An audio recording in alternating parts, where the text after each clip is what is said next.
আজ 15 জুন 2025। সর্বশেষ প্রাপ্ত খবর, গুপ্তচরবৃত্তির অভিযোগে 13 ভারতীয় আটক।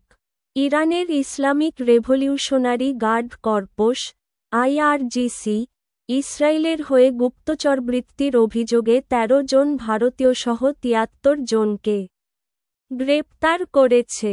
ইরান এবং ভারতের বিভিন্ন সোশ্যাল মিডিয়ায় বিষয়ে তথ্য দেয়া হয়েছে।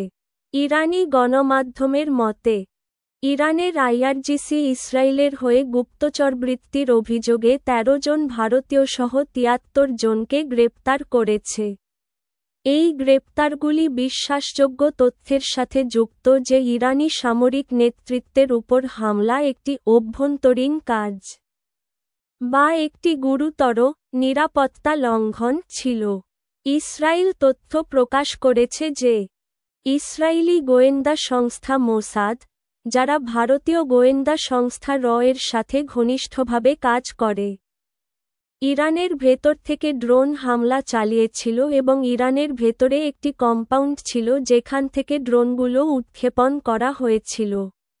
ইরানি গণমাধ্যমের মতে, ইরানে কাজ করার ভিসায় থাকা 13 জন ভারতীয় নাগরিক সরাসরি এই অভিযানে জড়িত ছিলেন। আরও তথ্য আসার সম্ভাবনা রয়েছে।